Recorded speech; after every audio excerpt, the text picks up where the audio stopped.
bureaucracy. I've learned more about market assessment and value chain analysis tools. And those have been crucial at improving our ability to both evaluate potential programming and also in implementing them. And so on top of that, other students here at SIPA have challenged me in deep ways and given us new ideas about how we can improve our work just by nature of our interactions through class and discussions out of it. And I'm really grateful for the experiences that I've had here that have helped us really continue to grow and improve. And additionally, SIPA has given me the opportunity to analyze these community-based approaches in conflict settings. Over the summer, I was interning for a small organization called the Cherezi Foundation in Eastern Congo, in Vira, South Kivu.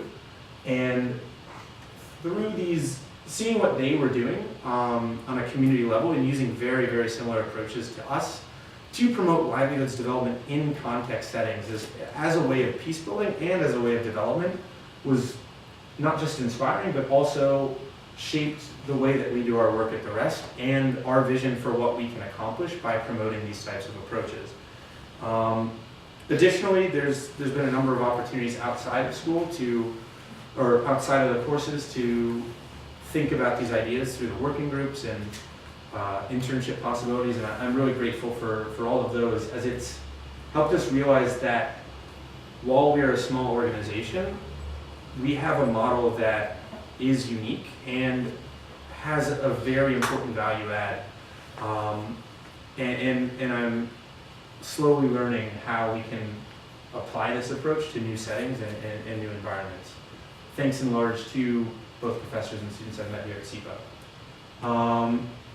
And looking forward, as I think about my place within the humanitarian field, I'm realizing that while it is one of supporting people, it's also one of advocating. And I hope to continue to build out my personal experience in humanitarian response and livelihoods and help push for these more decentralized models in the field, assuming that I can get a job post-graduation. But additionally, for the Rest, I'm learning more about what we can accomplish and what we need to do to accomplish those. So we're currently shifting our registration from an international organization that has an MOU with a local organization to actually registering as an international organization in the country. We're professionalizing. Up to this point, Edward, Fred here, and then two other volunteers, Alexia and Jalia, have been working for free. They've been doing this work and going to the communities at their own cost at sometimes, but with small stipends from us, and we've come to the realization that that's not something that we can continue to do. And we're continuing to professionalize our organization with a new salary structure and a new employment, organizational chart that we're planning to roll out in the next year. And additionally, we're scaling up. We've been able to learn from the tools that we've added from things here at SIPA as well as other sources to learn that we do have an impact and that we can make a sizable difference in these communities. And now we're moving in 2019 to expand to Uganda as well, and possibly into Eastern Congo, depending on funding and whether or not we win a few grants that we're applying to. And additionally, we've professionalized our approach and our language. While we remain at our core of community organizing organization, we're adding new catchy phrases like human-centered design, livelihoods development to the mix, and that's helped us think more critically about how we can engage with the rest of the humanitarian enterprise as a whole. And I don't think that would have been possible without the experiences that I've had here at SIPA and the things that I've learned from professors, both on humanitarian response and on the livelihood side.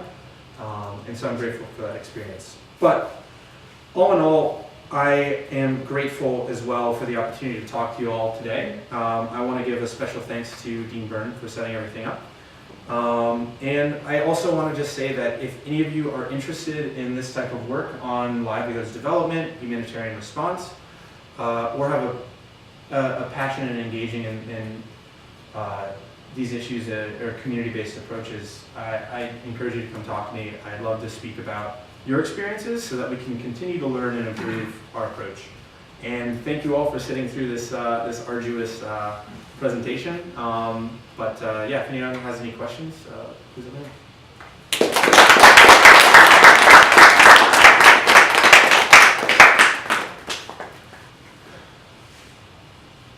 You are. I just have a quick question when you say establishing a model of partnership between you, the organization, and the donors with the local people there. In one of the example about the Women's Collective, by facilitating them with the shoeing machine, the places, the training, and you said that it comes as a form of loan, right? How do you incentivize or maybe assist them in order to be able to benefit from their business and to be able to pay it back? Yeah, what are the strategies? That's a very important question. And when we established this loan, we were figuring things out as we went. At the point where we started using a more loan-based model, we'd already provided a grant-based system through which they were able to both get training as well as the capital that they needed to make a living and also to have savings. So at this point, they came to us and said, we want to have a loan, and we worked with them to establish a loan agreement that they felt was possible for them to pay back at a certain point. And also that was fair from our perspective as well. So it was about 2% interest rate for a 12-month loan for around $600 to buy this embroidery machine. And they're about $400 in of paying that back, and that loan was made in January. So we're pretty confident that they'll be able to meet that. And on top of that, they've still been able to make their own savings. So we try to keep it at inflation level or not much higher than that, since for us, we're used to giving grants out anyway, and it's not necessarily, the recycling of the funding is great, but we don't really need to be generating profit from our perspective on these loans. We primarily just want to make sure that we are working with them in a way that establishes, I guess, these modes of working that they see are best for them from a perspective of agency and also effectiveness, if that makes sense. First, thank you for your presentation. I think it's always great. We discussed it about the rest a couple of times. It's always new things coming, and for me in particular, I learned a lot from the experience. But I wanted to ask you, first, you said it's a partnership between donors and also local communities in West. Have you ever faced donor-led pressure on your funds? And second, building up on Miwa's question, have you ever thought about the possibility of, for instance, to avoid these kind of pressures or to ensure financial sustainability, to use these kind of loans model-based approaches? Obviously not looking for profitability, but for the sustainable fashion as a solution. Yeah, absolutely. So fortunately, we've used primarily private donors up to this point who have given pretty much unrestricted funding, which has been really helpful for us from a perspective of being able to implement our work as we do it. And as we start looking towards more of a grant-based funding approach, I'm sure that's going to change because there's going to be a few more caveats that come attached to that funding. And that's definitely the next challenge for us. But we've been fortunate enough that our donors have been very, very flexible. In fact, some of them came with us on our trip in January to meet with the local communities at the request of many of the Women in the Cabinet Project, which was really helpful as well for them to see how their funds are being used.